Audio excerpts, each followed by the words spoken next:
Buenos días, mis directos amigos.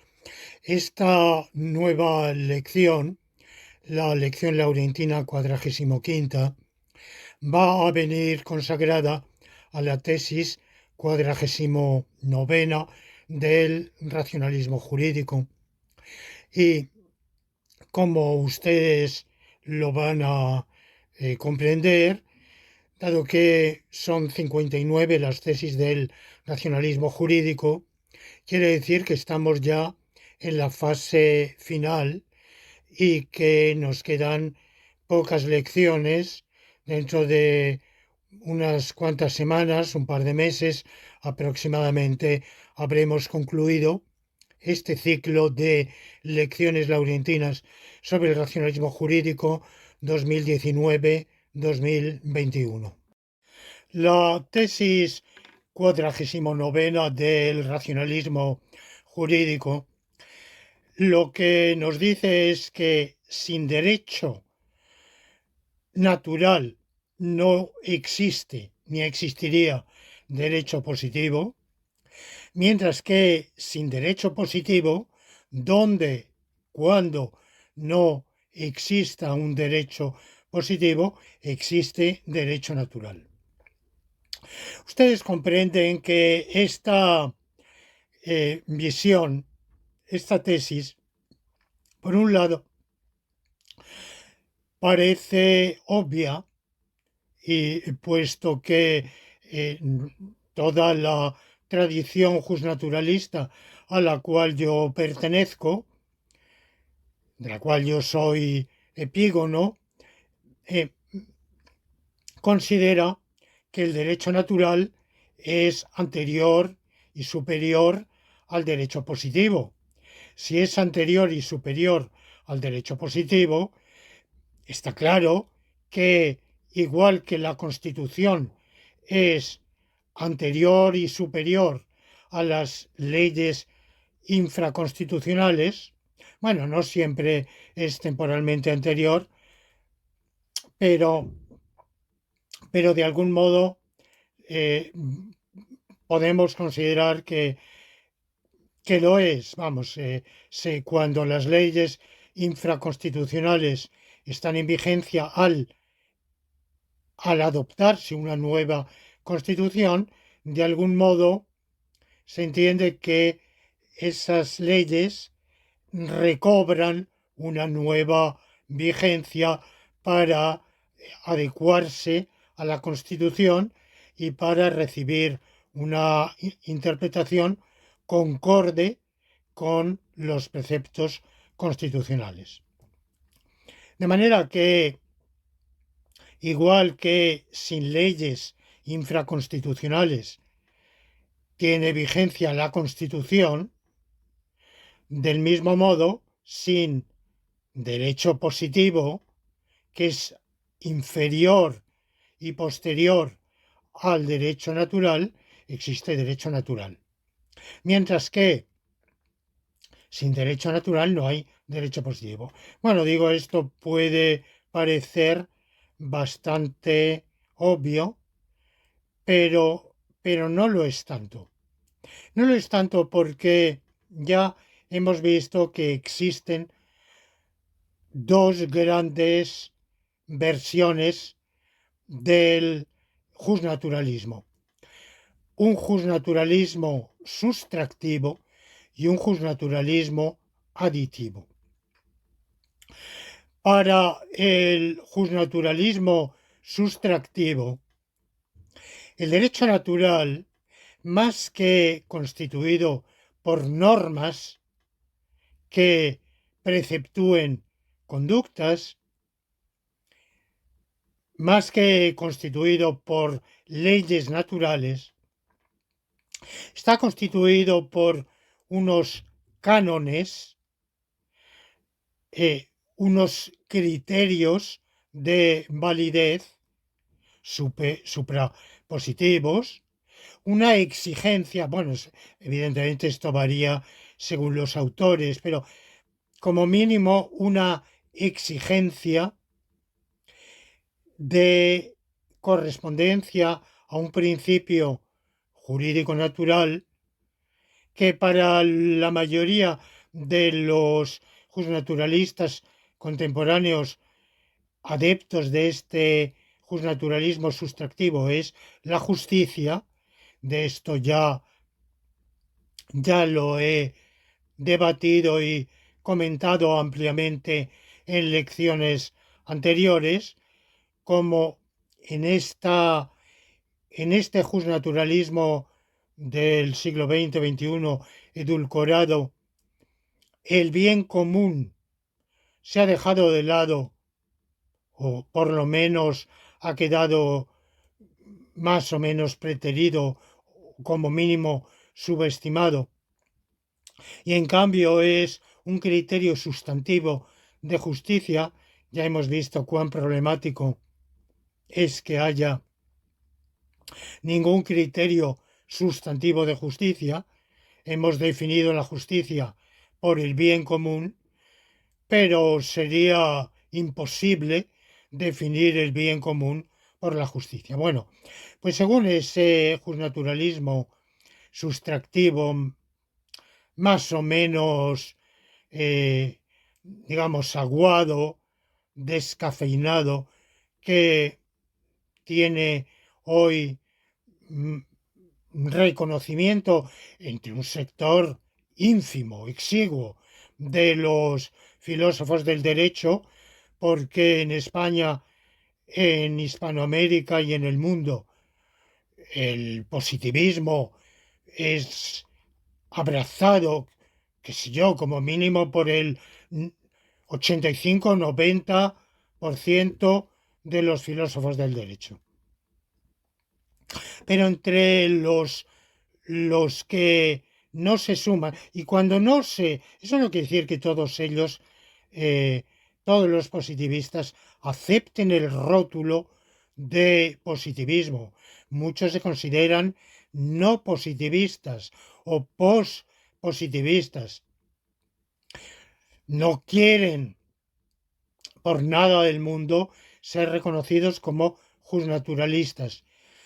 Pero si analizamos cuidadosamente ese presunto no positivismo o pospositivismo, veremos que en realidad es una forma de positivismo. Bueno, pues de los que no comulgan con el positivismo ni con esas fórmulas un tanto suavizadas de pospositivismo, el neoconstitucionalismo, similares,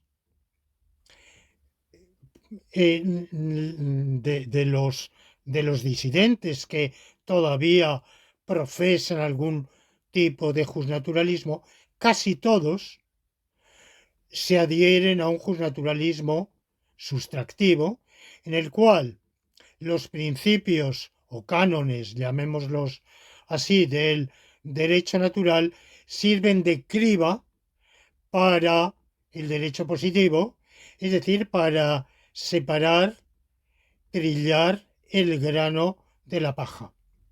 Las leyes que no solamente se han promulgado de manera correcta, sino que coinciden con los cánones, con las exigencias del derecho natural, son genuinas leyes, y aquellas que, al menos de manera clamorosa, grave, en medida fortísima, vulneran los cánones del derecho natural, son falsas leyes y por tanto ni siquiera forman parte del ordenamiento jurídico. Los autores que tienen este tipo de orientación muchas veces dicen que es un modo, pienso yo, de hacerse perdonar su justnaturalismo, de hacer ver que su justnaturalismo no es tan escandalosamente peligroso para las aspiraciones del positivismo, que busca seguridad jurídica, respeto por encima de todo a los promulgamientos del poder legislativo constituido y evitar un riesgo potencialmente revolucionario o subversivo de las proclamas del derecho natural, de las exigencias del derecho natural que de algún modo quebrantarían esa sacralidad, esa santidad de los promulgamientos del legislador. Bueno, pues para quitar hierro a la oposición entre justnaturalismo, el justnaturalismo que ellos defienden, y el positivismo, suelen decir que en realidad no hay, por un lado, derecho positivo y por el otro lado, derecho natural, sino un solo derecho, el derecho, el derecho positivo, el derecho, que tiene dos facetas, dos componentes, que son, por un lado, su componente jurídico natural y por el otro lado, su componente jurídico positivo. Por un lado, unos cánones, unos principios, unas exigencias, un desideratum, como mínimo, que emana del derecho natural, y por el otro lado, unas reglas que únicamente promulga el legislador positivo y que forman un ensamblado. Como digo, esto tiene diversas matizaciones y articulaciones. Para algunos autores, esos cánones ni siquiera son de jurídico-naturales, en realidad se entienden como desiderata, más que como estrictos cánones que sirvan para cribar. Y cuando una ley positiva no se ajusta al desideratum jurídico natural, es jurídicamente deficiente. Pero esa deficiencia no es nulidad ni invalidez, nada por el estilo. No es que la ley contraria a exigencias jurídico-naturales sea irrita, no, sencillamente es jurídicamente deficiente. Bueno, en todo el, este justnaturalismo sustractivo, está claro que si quitamos el derecho positivo, no queda derecho, porque el derecho natural es un conjunto de principios orientativos o de desiderata o de cánones o de criterios o de metanormas, quizá, que sirven para orientar el derecho positivo, para articularlo y para ensamblarse con el derecho positivo. Pero no tendría entidad normativa ninguna ese derecho natural sustractivo sin el derecho positivo, sin las leyes del legislador humano. Bueno, para el justnaturalismo aditivo, estamos en una... en realidad son dos justnaturalismos muy diferentes. Para el justnaturalismo sustractivo, al menos el más riguroso, porque ya digo que hay variantes, hay matices, hay diversas escuelas, pero por lo menos para el más exigente, no es suficiente el promulgamiento del legislador para que una ley sea ley, sino que es menester su concordancia con los cánones jurídico-naturales. En cambio, los cánones jurídico-naturales no tienen vigencia ninguna por sí mismos, no, es decir, no constituyen derecho, no constituyen normas sin unas leyes jurídico-positivas que emanan del legislador humano.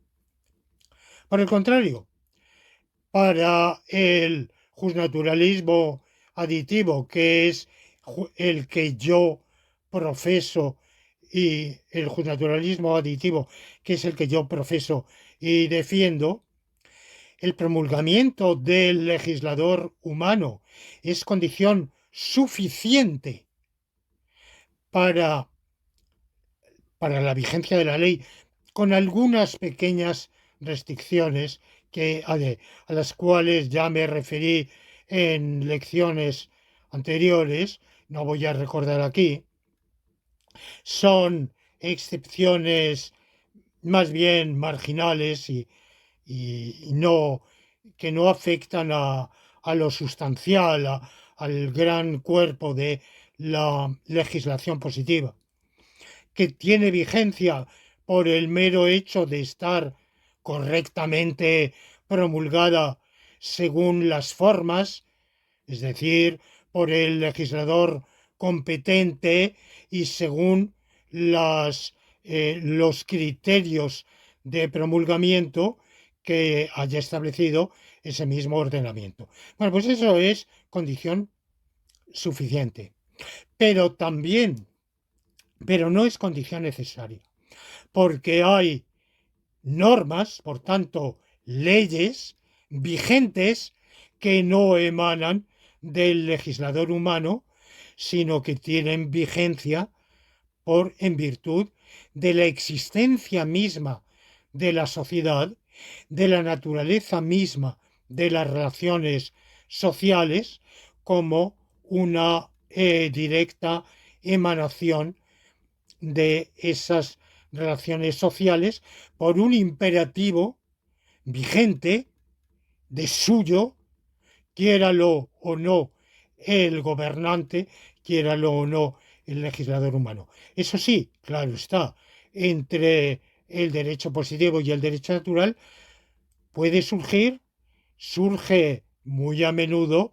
un conflicto, y ese conflicto ha de dirimirse ya en una serie de lecciones anteriores. Hemos visto cómo se dirime, concretamente hemos visto cómo el legislador está obligado jurídicamente, no moralmente, jurídicamente obligado a atenerse al derecho natural, y cómo el juez está obligado a juzgar según el derecho natural, pero solo en determinadas circunstancias, según una regla prudencial que lo obliga a respetar el derecho positivo e inaplicar el derecho natural cuando la conciencia jurídica no permite que una sentencia más concorde con el derecho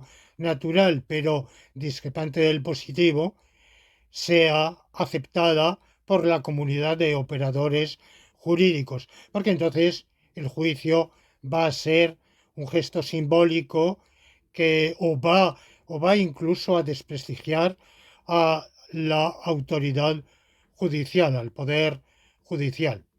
Bueno, estas han sido las normas de aplicación, normas que evidentemente no marcan unas pautas. No podemos decir con exactitud, no podemos precisar una regla exacta que nos diga cuándo y en qué condiciones ha de aplicarse el derecho natural o el positivo, o de qué manera, ya hemos visto en varias lecciones de qué manera se pueden tratar de conjugar y de conciliar hasta cierto punto. Bueno, pues este es el tema de la lección de hoy y lo vamos a desarrollar más ampliamente en el resto de esta lección.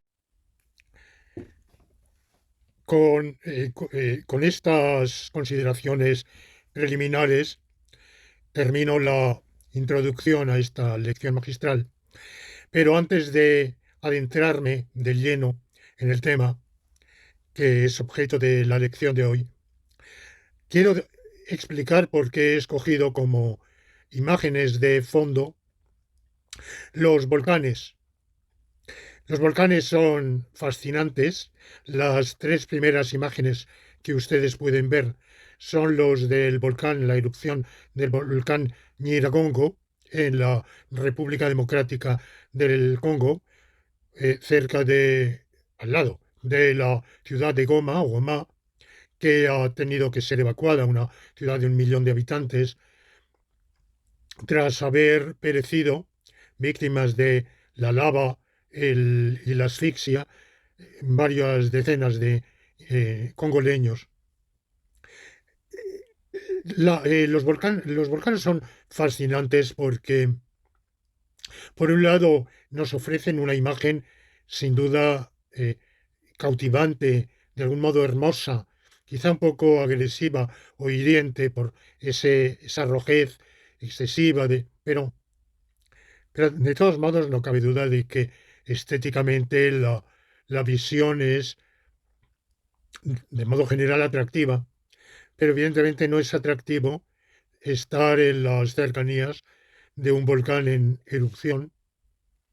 Y todos conocemos la historia hay quienes sostienen que algunas de las grandes calamidades geológicas de la Tierra que determinaron extinciones masivas, hay diversas teorías, claro, hay quien habla de asteroides o meteoritos, pero hay hipótesis alternativas de que es la tectónica de placas provocando terremotos y volcanos que tuvieron efectos muy graves. Y si pongo estas imágenes, primero es para pensar, enviar mi llamamiento, mi pensamiento de fraternidad y de amor humano a las víctimas de esta erupción del Nyiragongo, perdón, en el Congo, pero sobre todo para hacer ver que la naturaleza dista de ser idílica y que profesar el derecho natural no es en absoluto, no tiene nada que ver con esas imágenes angélicas, idílicas, paradisíacas de la naturaleza, una naturaleza para la cual presuntamente el hombre sería una plaga y que sin la actividad humana sería maravillosa.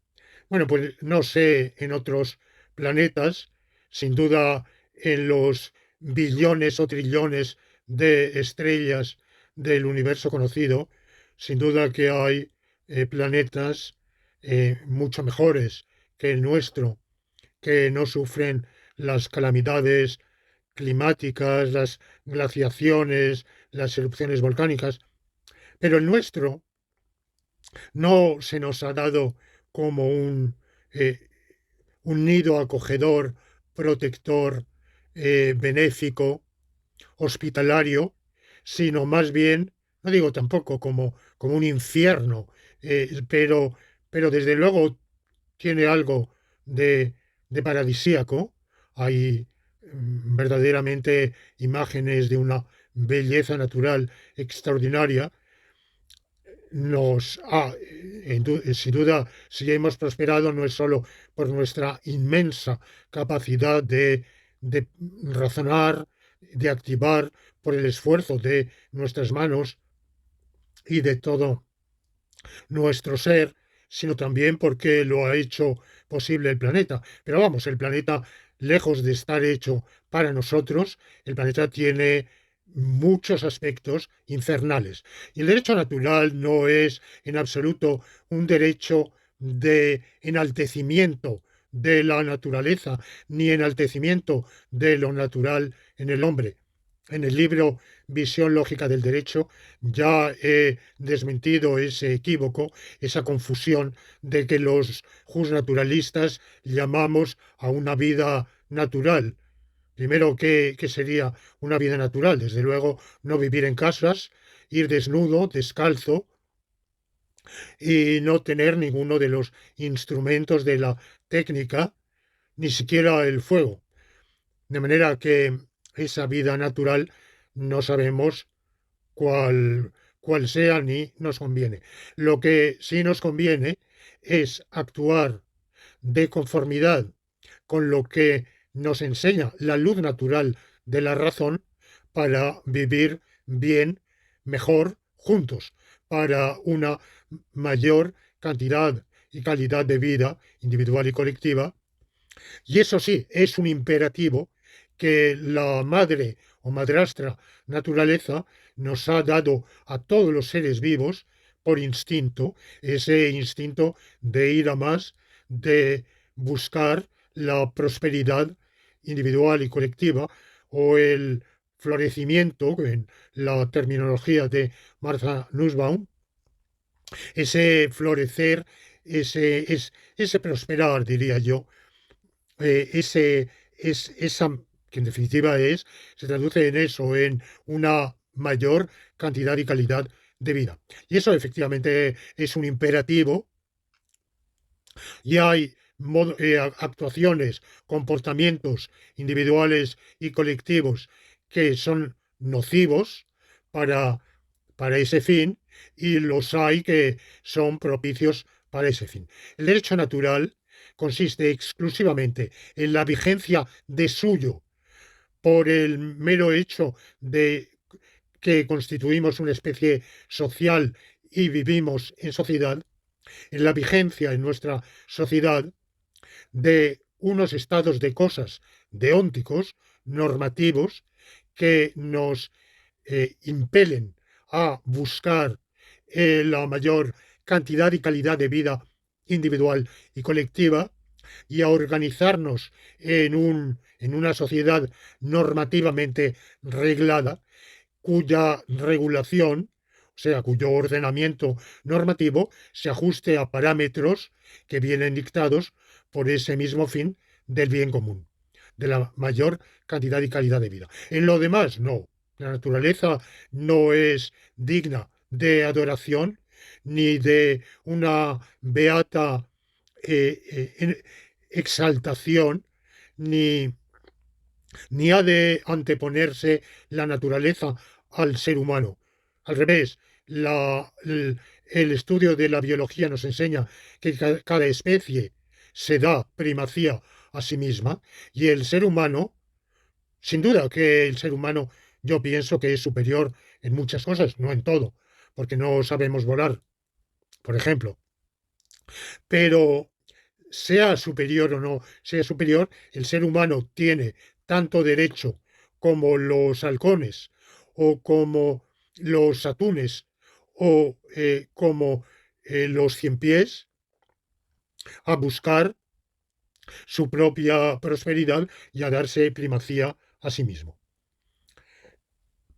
Como contraste, enseño estas imágenes que detrás de la belleza no dejan de revelar también lo terrible, lo amenazante, lo cruel que es muy a menudo la naturaleza. Y cuando digo la naturaleza no me refiero solo a la acción de las fieras o de los virus o bacterias, cuyo efecto estamos sufriendo estos últimos tiempos, sino de la propia naturaleza inorgánica, que dista de ser paradisíaca. Bueno, pues tras este preámbulo, voy a entrar ahora de lleno en el tema de hoy. Ha habido en la historia situaciones en las cuales los hombres hayan vivido juntos sin ningún ordenamiento jurídico positivo. Ustedes conocen la teoría del estado de naturaleza de Hobbes y de Rousseau. Hay otros representantes, pero estos dos son los más descollantes y significativos. Para Hobbes existió, o, o por lo menos imaginamos que haya existido, un estado de naturaleza presocial en el cual los hombres vivían aislados, sin sociedad, sin formar sociedad y sin regirse por ningún tipo de norma. Con todo esto, hablando de Hobbes, habría que puntualizarlo, pero no lo voy a hacer aquí. Y para Rousseau sucedía igual, con la diferencia de que, además, Rousseau seguramente piensa que ese estado no solo lo imaginamos, sino que efectivamente existió históricamente. Y hay una diferencia sustancial. Para Hobbes ese estado de naturaleza presocial era terrible, era horroroso, era la guerra de todos contra todos, era una situación en la cual el hombre era lobo para el hombre, mientras que para Rousseau era una situación idílica de armonía, de bondad, porque el hombre por naturaleza es bueno, afable, bondadoso, y fue la sociedad la que lo estropeó. Mientras que para Hobbes al revés, el pacto social fue el que aseguró una convivencia sin agresión mutua. En lo cual cada uno, eso sí, busca su propio bienestar. Hobbes no cree que la sociedad esté hecha para que conjuntamente busquemos vivir mejor. Cada uno se busca la vida, pero al menos en sociedad, tras el pacto social, se llega a ese acuerdo mínimo, ese bien común mínimo que es la seguridad. Seguridad de no ser agredido. Bueno, pero lo que yo estoy planteando no es ese estado presocial que desde luego no ha existido, pero además de que no ha existido, es imposible, es impensable. En mi libro Estudios Republicanos tengo un capítulo del año 9, tengo un capítulo en el cual demuestro la impensabilidad de la idea misma de un pacto social fundacional de la sociedad, pero en realidad las ideas que expongo en él se inspiran en las que ya en el siglo XVIII expuso Hume en un escrito temprano de juventud, si mal no recuerdo, del año 1747 y luego desarrolló Bentham. O sea, la teoría del pacto social ha tenido del, de la génesis de la sociedad mediante un pacto entre hombres que previamente vivían aislados en un estado de naturaleza asocial, sin sociedad. Bueno, esto ha sido criticado por muchos y yo he retomado la crítica o la he redescubierto, porque cuando escribí eso todavía no había leído en realidad esos escritos de Hume y Bentham, que leí después. Bueno, lo que yo estoy ahora contemplando no es eso, no es un estado eh, presocial, sino un estado social, vamos, un estado, quiero decir, una situación social, un convivir socialmente, pero sin regirse por ningún ordenamiento jurídico, sin regirse por ningún ordenamiento normativo positivo que haya emanado de la autoridad de un legislador o quizá ni siquiera de la costumbre sentida como vinculante, porque esta costumbre todavía no ha tenido tiempo de formarse. Bueno, pues yo creo que hay dos tipos fundamentales de sociedades así, sin ordenamiento jurídico positivo. Primero, las sociedades anárquicas en las cuales no hay poder alguno. Hay contendientes, hay pugnas, pero ninguno de ellos se presenta como el poder. Quizá porque o aspirarían posiblemente a ello, pero de momento no tienen, o porque no tienen la fuerza suficiente, o porque la actitud de los demás sería de rechazo a esa pretensión. El hecho es que existe esa pugna, pero verdaderamente no hay poder. Y otra es la situación no de anarquía, sino de poliarquía, en que hay varios poderes en pugna unos con otros. Bueno, la diferencia entre estos dos tipos de situaciones evidentemente tiene algo de esquemático, porque cuando hay poliarquía, una de dos, si hay tres o más contendientes, en realidad estamos prácticamente en una situación de anarquía. Pero cuando hay dos, estamos en una situación de guerra civil. Guerra civil que se llame así o no se llame así. Cuando hay ese tipo de situaciones anárquicas o poliárquicas, evidentemente no hay un ordenamiento jurídico. Quizá cada contendiente enarbola, esgrime algún conglomerado de normas o emite, eh, pronuncia mandamientos a los demás, pues como un asaltante de un banco, evidentemente emite, pronuncia mandamientos. Manos arriba, abra la caja, entrégueme la llave. Evidentemente son mandamientos. Y en una situación de anarquía, los contendientes pueden emitir ese tipo de mandamientos. Pero como la sociedad no está organizada de manera que más o menos pacíficamente o consensualmente se acate una autoridad, aunque sea a regañadientes, al no haber eso, pues en realidad ninguno de los mandamientos de los diferentes contendientes es un ordenamiento jurídico. Cuando estamos en situación de guerra civil, como digo, entre dos, pero a veces es entre tres, no son tan infrecuentes en la historia las guerras civiles entre tres, en que alternativamente dos se alían contra el tercero, pero hay poco después un cambio de alianzas, bueno, situaciones de arenas movedizas. Bueno, en esas situaciones de guerra civil, un contendiente, un pretendiente puede tener desde su propio punto de vista un ordenamiento jurídico y su adversario puede tener otro, pero la sociedad en su conjunto no tiene ninguno porque ninguno de ellos está consolidado. Si hay guerra, evidentemente es que como mínimo hay un frente que está desplazándose.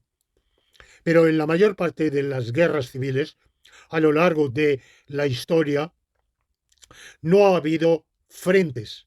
Una excepción, porque es una guerra civil muy particular, fue la Guerra Civil Española de 1936-39, con un frente que en cierto modo era una frontera, aunque se fue desplazando curiosamente en buena parte de su trayectoria, de su lineamiento, se mantuvo relativamente estable. Pero esto es totalmente excepcional. La mayor parte de las guerras civiles son guerras de muchísimo movimiento. Bueno, ¿qué ejemplos podemos poner hoy, o sea, en este final del siglo XX y comienzos del XXI, de países que viven en anarquía, en poliarquía o en situaciones intermedias? Bueno, el primero fue Somalia. Cuando desapareció, se hundió, había un régimen más o menos tiránico de Siad Barre, pero que periclitó, fue derribado, y entonces en algún momento se estableció un relativo equilibrio de poder con un poder preponderante, pero por situaciones internas e intervenciones foráneas, eso se vino abajo y lo que se produjo fue una situación de quiebra total del poder. Dejó de haber poder político y surgieron, evidentemente, en los diversos lugares, comarcas, a la cabeza de los diferentes clanes, pretendientes, caudillos militares o jefes mafiosos, según lo queramos denominar, que hacían reinar su ley, o su no ley, vamos, su mandamiento, no, no, en realidad no, ni siquiera la hacían reinar, porque la situación era tan movediza que rara vez se consolidaban mucho tiempo en una comarca. Luego vino Libia, existía el régimen tan particular, también una tiranía, pero una tiranía popular, eh, muy, muy especial de el coronel Muammar Gaddafi, que fue destruida en el año 2011 por la intervención de la NATO y a partir de ese momento en Libia dejó de existir el Estado libio. Y a lo largo de todos estos 11 años, 10 años aproximadamente, se han sucedido en las diversas partes del país, Tripolitania, Cirenaica y el sur sahariano, se han sucedido situaciones que podemos calificar de diversos modos, anárquicas, diárquicas, guerras civiles.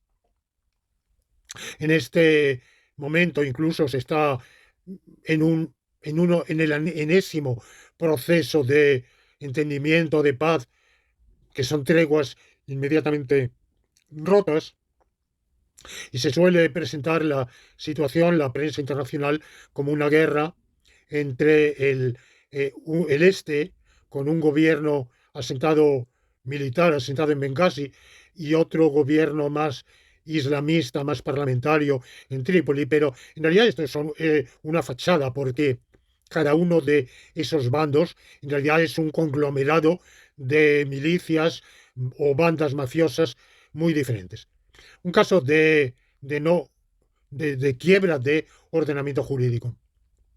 Un tercer caso también en África es el de la República Centroafricana, la antigua colonia francesa de Ubangichari. Bueno, ustedes me perdonarán que no cuente la historia que condujo a la quiebra total del Estado al ser derribada la dictadura de Bozizé, establecerse otra dictadura, la de Michel Diotoda, que no pudo imponerse, el país cayó en anarquía y se formaron no dos, ni tres, ni cuatro, ni 10, cientos de grupos armados, cada uno reclamando un territorio, pero de manera inestable, en luchas muy variadas, que en parte se ciñeron de una coloración religiosa, pero esto fue sobrevenido. Bueno, gracias a Dios parece que hoy, eh, con la presidencia de Archange Touadéra, se está volviendo a la reconstitución de un Estado centroafricano que paulatinamente va reconquistando el territorio y va creando unas condiciones de Estado de Derecho, al menos en comparación con la horrible situación anárquica que ha vivido el país y fronterizo es el Sudán del Sur, que fue independizado del norte, vamos, del Estado unificado de Sudán por presión también occidental de la llamada comunidad internacional, para caer de nuevo en un estado. Ahí ha sido más bien de diarquía tribal desde el primer momento, entre dos grupos étnicos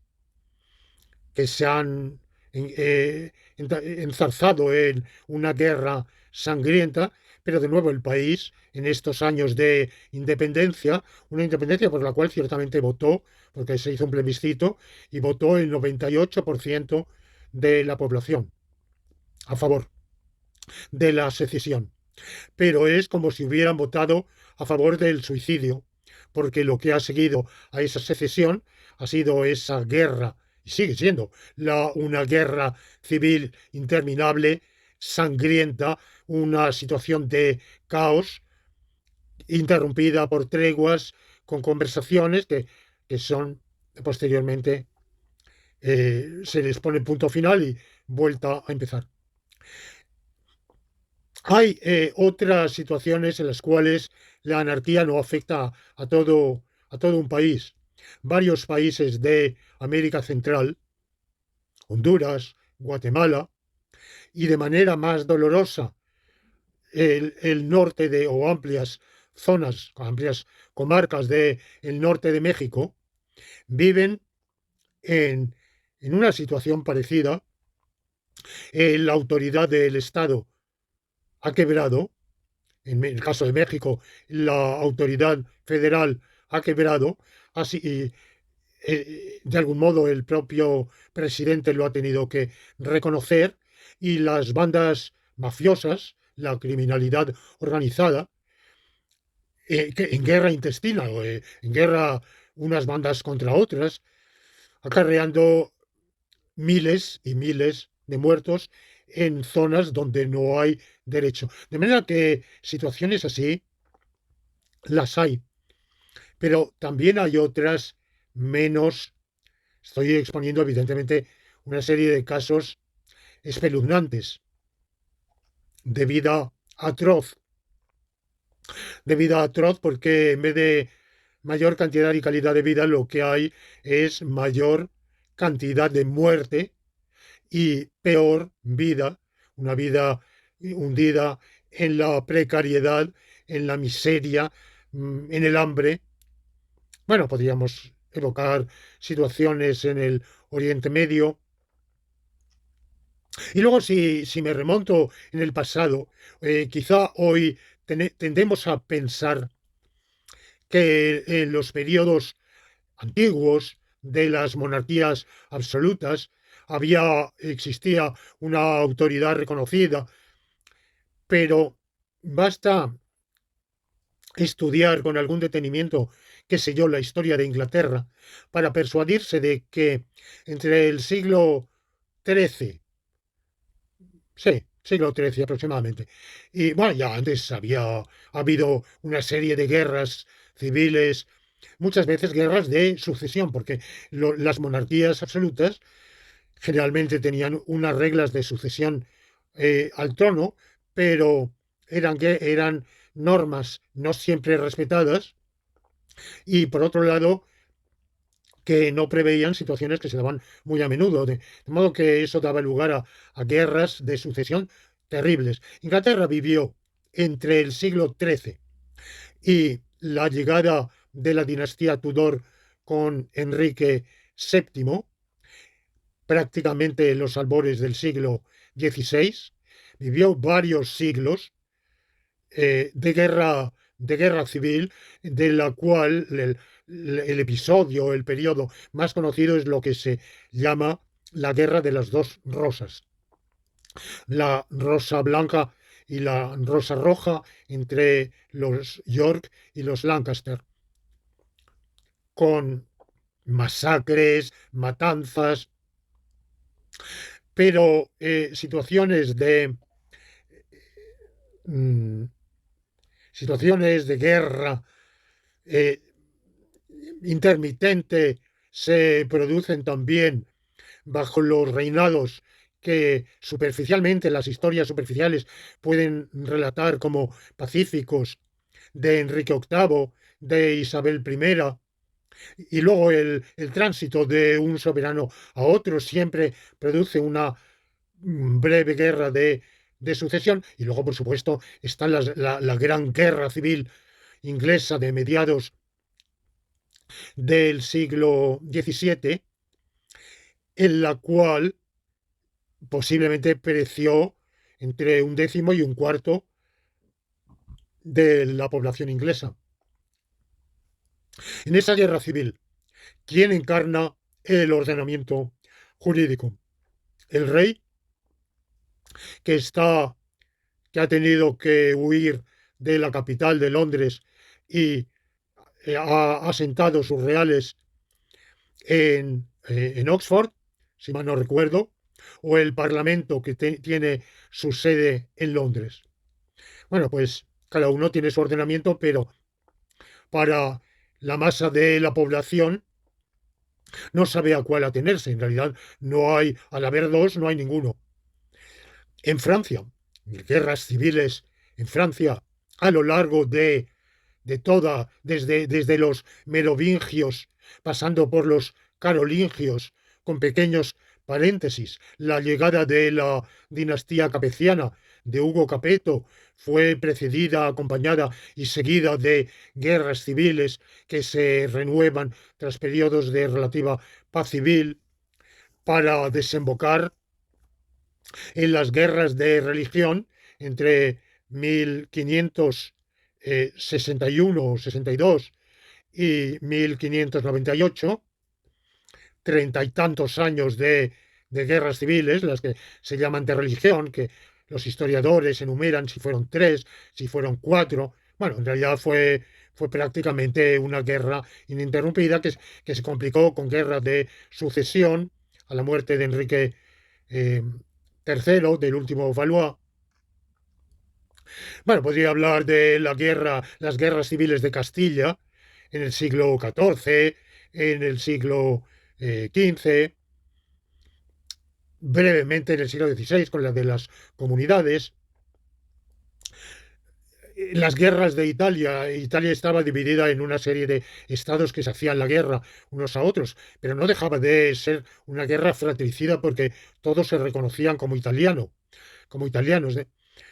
Bueno, ustedes conocen las guerras por la historia, las guerras civiles de la antigüedad griega, las guerras civiles de China, la guerra civil, lejos de haber sido una situación excepcional, ha sido una situación, no digo que haya ocupado la mayor parte del tiempo, pero sí ha sido una situación que probablemente ha ocupado por lo menos una cuarta parte de los tiempos históricos, para no hablar ya de los prehistóricos, evidentemente, que de nuevo a veces eh, no representamos como idílicos, pero por los datos de la paleoantropología, la arqueología y la primatología, más bien debemos pensar que eran periodos.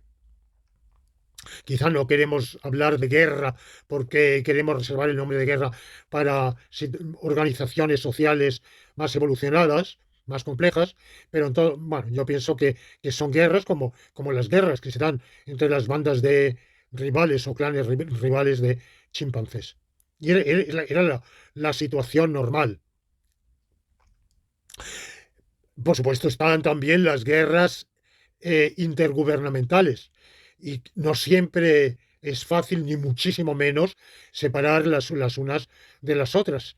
Entre otras razones, porque muy a menudo en las guerras intergubernamentales se mezclan con guerras civiles y el agresor eh, mm, lleva en su escolta a un pretendiente desafortunado pero que tiene sus partidarios, sus adeptos dentro del país que está sufriendo la agresión, por lo cual se mezcla, por ejemplo, la guerra que llamamos de los 100 años entre Francia e Inglaterra. Bueno, fue una guerra entre franceses e ingleses hasta cierto punto, porque estuvo constantemente entremezclada con guerras civiles en Francia, había los ingleses, el rey inglés aducía títulos hereditarios a la corona francesa y tenía sus partidarios. De manera que esta situación ha sido extremadamente frecuente.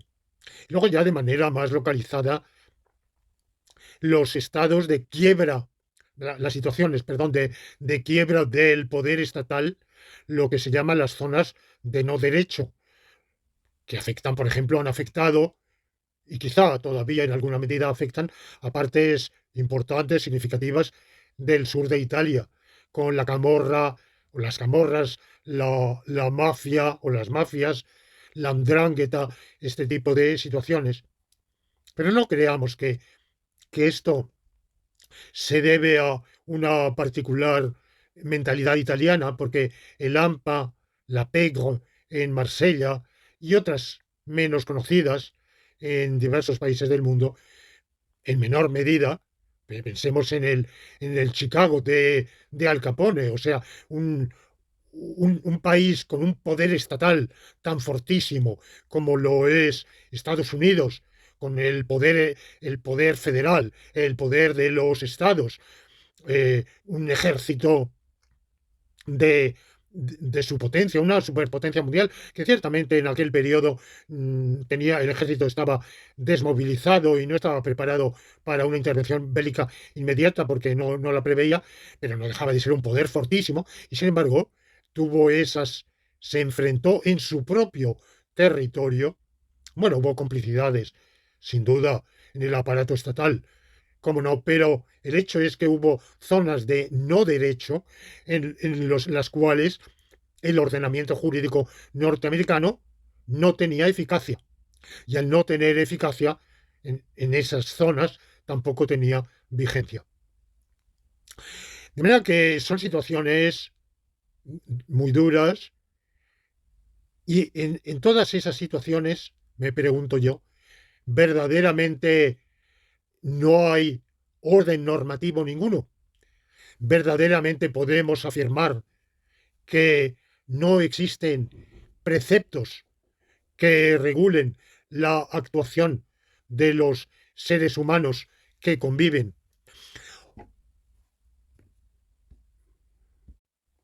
Porque no cabe duda de que conviven, aunque sea matándose unos a otros, conviven dentro de los grupos, dentro de cada grupo.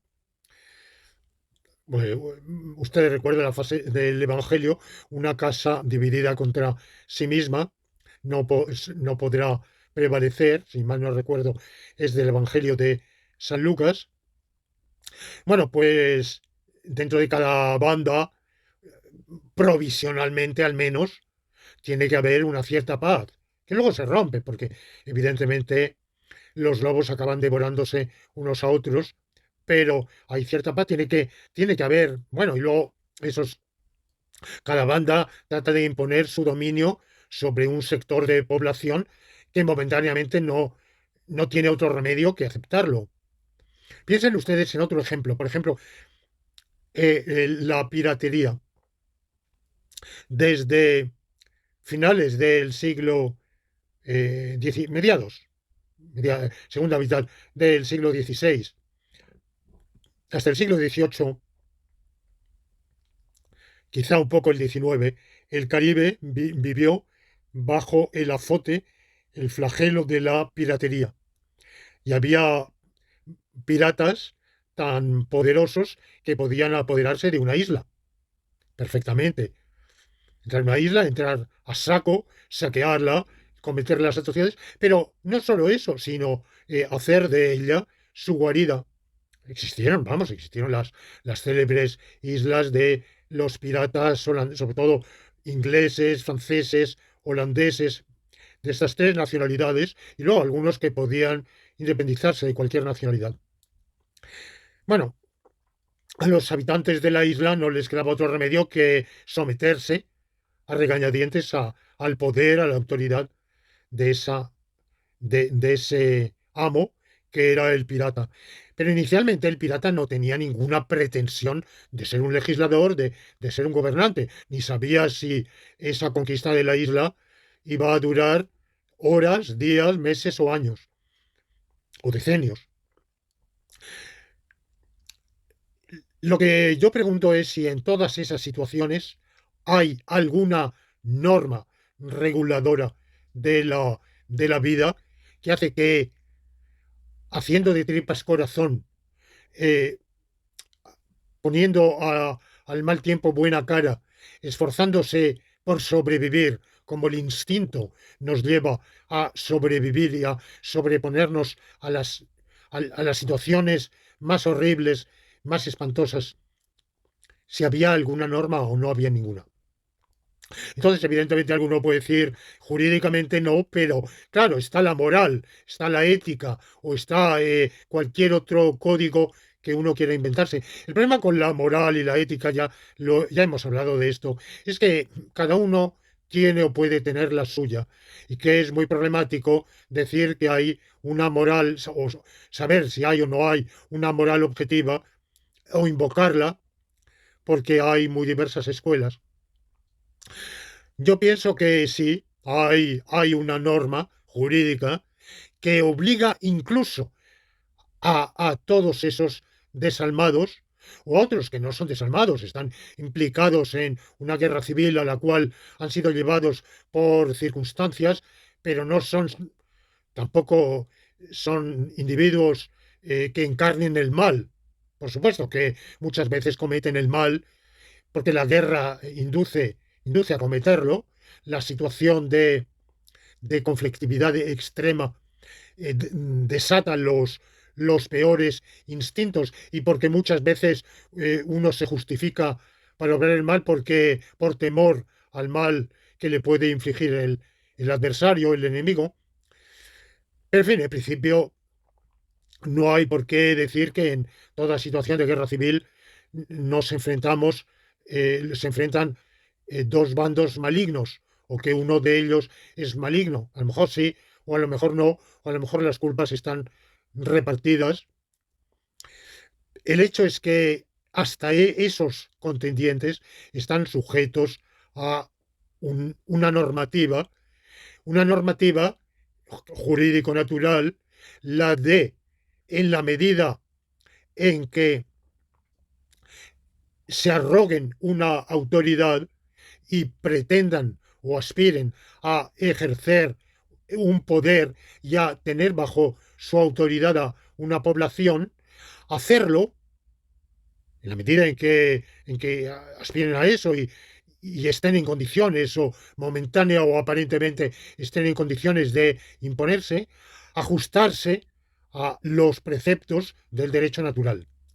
Es decir, pretender imponer su voluntad, pretender hacerse con el poder, pero en la medida en que lo hagan, hacerlo de tal manera que asuman la tarea de ordenar la sociedad para el bien común y de promulgar una normativa conducente al bien común.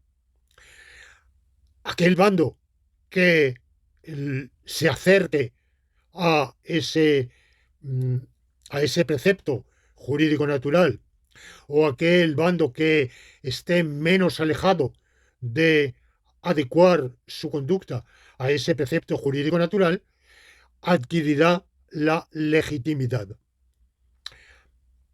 Hay otras situaciones más pacíficas en las cuales también tenemos una quiebra del poder político. Voy a poner 4 ejemplos. Uno de ellos es el celebérrimo motín de los marineros del Bounty, un navío inglés que se amotinaron contra el capitán del navío en 1789 y que acabaron eh, refugiados en la islote deshabitado de Pitcairn, cuyos avatares en realidad no se conocen, pero constituyeron una sociedad y hoy todavía hay descendientes del cabecilla de aquel motín, un tal Christian, que descendientes en la propia isla y en otros lugares de Oceanía, en Australia, Nueva Zelanda. Bueno, esa sociedad se constituyó mal y al parecer también de manera muy conflictiva por los relatos de una fiabilidad relativa que se tuvieron unos decenios después, cuando los ingleses se desembarcaron en la isla, pero, pero evidentemente en ese periodo de varios decenios hubo allí una sociedad. ¿Cómo se organizó? No lo sabemos, pero se organizó. ¿Había alguna normativa vigente? Para mí sí. La normativa era justamente el, eh, el derecho natural, el imperativo de vivir de manera que se realice el bien común, de convivir de manera disciplinada, para lo cual tenía que surgir una autoridad. El derecho natural exige que se constituya una autoridad y que esta autoridad emane un derecho positivo para completar y especificar el derecho natural, porque evidentemente una sociedad no puede vivir únicamente con la norma de que se haga el bien común. Esto ha de concretarse. El bien común en nuestra coyuntura social, histórica, económica, climática, cultural, ¿cuál es? ¿Cómo se realiza? Es menester una autoridad, un legislador positivo que lo concrete. ¿Quién? ¿A quién incumbirá?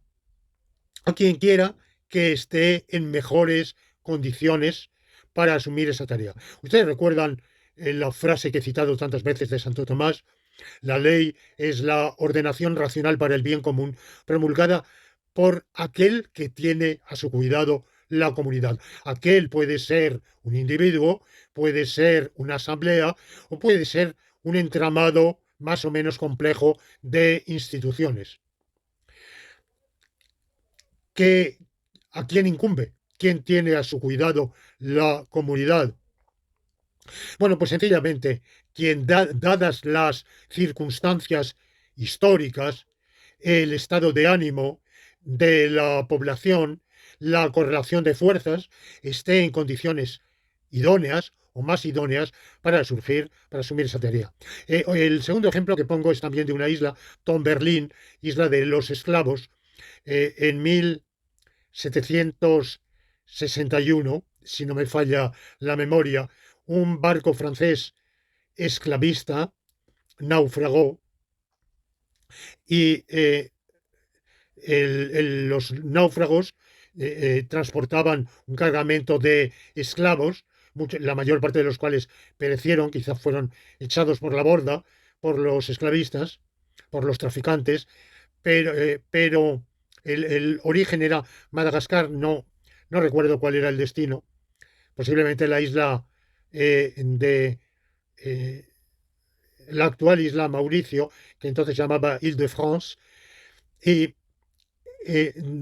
desembarcaron los náufragos en ese islote, inhabitado también, pero los franceses lograron reconstruir con los restos del navío otro barco de fortuna y se fueron. Y quedaron los esclavos, que tiempo después murieron casi todos, pero tiempo después algunos supervivientes, más exactamente descendientes de supervivientes, fueron hallados y durante ese tiempo, durante esos años, habían constituido una sociedad, se habían organizado, habían hecho frente, habían sobrevivido con agua de lluvia. Era una isla, un islote, evidentemente, sin ningún recurso hidráulico propio, pero con agua de lluvia, con pescando, cazando, por medios de improvisando medios de fortuna, habían logrado organizarse. No sabemos cómo, pero lo habían hecho. Me pregunto, esa organización, esa polis que improvisaron, se regía bajo una norma. Sin duda, para mí está claro, era el derecho natural que imponía que surgiera un derecho positivo, evidentemente formulado como podía formularse en esas circunstancias, pero surgió y gracias a que alguien, sin duda, asumió el liderazgo, la jefatura, el gobierno, esa, ese, esa sociedad de fortuna, o de infortunio, más bien, pudo mal que bien sobrevivir, aunque la mayoría murieran, quedaron supervivientes y descendientes. Otros, otros dos ejemplos son más recientes en el siglo XX en América Latina. Uno fue el célebre estrellamiento en la cordillera de los Andes de un avión de la Fuerza Aérea Uruguaya que transportaba deportistas uruguayos. Bueno, ustedes me dirán, durante un tiempo sobrevivieron organizándose en las condiciones más inhóspitas de, de las cumbres andinas, sin saber si al final serían hallados o no lo serían. ¿Cómo se organizaron? No, con exactitud no lo sé. Ustedes dirán, eran uruguayos y por tanto no perdieron la obediencia al ordenamiento jurídico uruguayo. Bueno, sí, pero este ordenamiento no les servía de nada porque en esa situación poco es lo que podía determinar su conducta. Y de hecho, sabemos que sobrevivieron comiendo carne humana, al parecer la carne congelada de algunos de los muertos. Por lo cual, después, al volver al Uruguay, podían haber sido acusados, porque era un crimen según el derecho penal uruguayo, pero con gran sabiduría se, se los eximió de toda persecución penal. Bueno, yo creo que este es un caso de sociedad provisional en la cual, de nuevo, se regían por algo, sin duda, por el derecho natural que impone buscar el bien común, organizarse, eh, mm, organizarse de tal modo que haya un liderazgo, que se obedezca a algún líder, a algún jefe. Y el último ejemplo es mucho más reciente, es el de la célebre mina San José en la hermana República de Chile, los 33 mineros que estuvieron sepultados, no recuerdo en este momento cuántos días, y surgió un líder entre ellos que tuvo que imponer su liderazgo. Fue frente a elementos díscolos que o bien se le disputaban la supremacía o sencillamente no veían por qué tenían que someterse a la autoridad de uno. ¿Por qué? Bueno, pues sencillamente porque sería el más carismático o el que tuvo mayor iniciativa y el que organizó, porque había que organizar, tenían unas subsistencias escasísimas de agua y de víveres y hubo que asignar raciones de hambre y de sed, pero que permitían sobrevivir. Y posteriormente, cuando ya se logró el, los equipos de rescate llegar hasta ellos, organizar la evacuación uno por uno, como ustedes recuerdan, en esas cápsulas. Y el último en ser evacuado fue justamente el líder.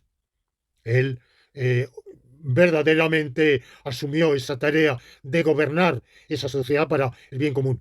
Evidentemente ustedes me dirán, pero en ningún momento dejaron de ser ciudadanos chilenos. De hecho, cuando se entró en contacto con ellos tras semanas de angustia, lo que hicieron fue entonar el himno nacional chileno. Sí, eran chilenos, pero de momento lo que formaban una sociedad provisional sui generis.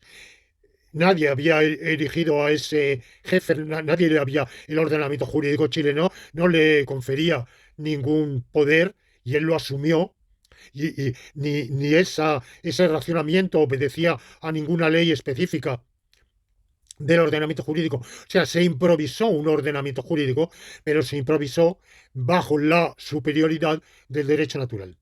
Y como he dicho, en todos esos casos hay, tiene que haber, no siempre hay, alguno que asuma un poder y que se constituya en poder legítimo. El derecho natural preceptúa que exista, que se constituya ese poder.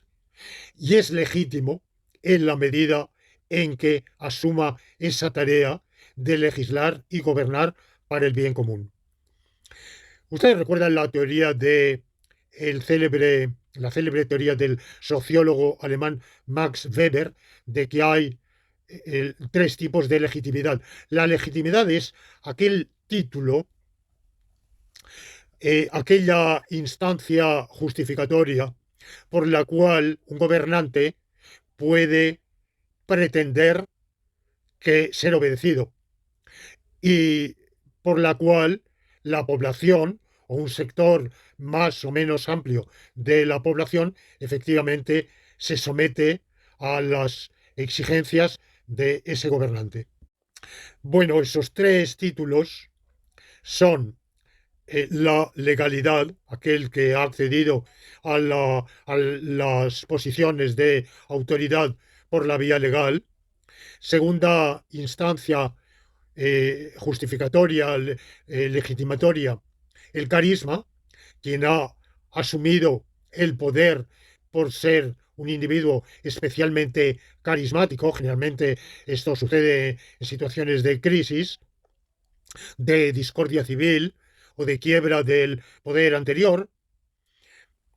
Y tercer criterio legitimatorio, la tradición. Quien asume esa jefatura, ese liderazgo, esa posición de autoridad o de gobierno en virtud de encarnar o continuar una tradición. Bueno, Weber no nos dice por qué esas tres instancias y no otras. Por ejemplo, a mí me llama la atención que falten las dos que quizá más se han esgrimido en la historia humana. Primero, la teológica o teocrática. Dice, no, es que desde la Biblia, desde el libro de los reyes de la Biblia, desde Saúl primero y David después, en adelante, sabemos hasta qué punto, bueno, para no remontarnos a otros casos de China, de Egipto, de Mesopotamia, de las monarquías amerindias, mesoamericanas o sudamericanas, andinas, pues sabemos que siempre se invoca la intervención divina. Ustedes dirán, bueno, pero cada cual puede invocarlo, pero hacen falta signos por ejemplo, a través del carisma, posiblemente, sí, a través del carisma, pero no siempre. Los signos son variables según las culturas y muchas veces se invocan arbitrariamente. Pero lo que se invoca, en todo caso, como instancia legitimadora, es que se toma el poder por designación celestial o divina. Y segundo criterio, por la fuerza, porque ha sido así. Evidentemente, la mayor parte de las veces se ha tomado el poder por la fuerza, pero para nosotros, en nuestra cultura, eso no justificaría. Pero en culturas de siglos y milenios pasados, sí. Ser el más fuerte, el que se ha impuesto por las armas, vale como título legitimatorio, desde luego muy a menudo, porque se entiende también que Dios, los dioses o el cielo han dado la victoria por las armas al que ellos han escogido. O sea que el campo de batalla es también un campo de revelación de la voluntad divina o celestial. Pero incluso sin eso, el mero hecho de imponerse por la fuerza ya es un criterio válido por sí mismo. Es decir, el más fuerte merece ser obedecido. Es como en el juego. El que ha ganado según las reglas del juego, pues merece el premio, no porque sea un individuo éticamente preferible o porque tenga otros méritos, no, sino porque ha ganado según las reglas del juego. Bueno, pues en las guerras civiles, en las contiendas civiles, la regla del juego es el enfrentamiento por las armas, el enfrentamiento violento. Y quien lo gana, gana según las reglas del juego y merece ser obedecido. Bueno, pero frente hay estos criterios que evidentemente podríamos multiplicar, inventar otros, podríamos cuestionar en virtud de que uno u otro. Yo propondría un único criterio que es justamente el de esta formulación que Santo Tomás nos desarrolla, de tener a su cuidado la comunidad para el bien común. ¿En virtud de qué? En virtud de que por la correlación de fuerzas, por el estado de la opinión pública, por el sentir de la población, por cualesquiera factores, alguien, y cuando digo alguien puede ser un individuo, un grupo, un entramado institucional, está en situación de asumir el mando de asumir el poder y de ejercerlo para el bien común.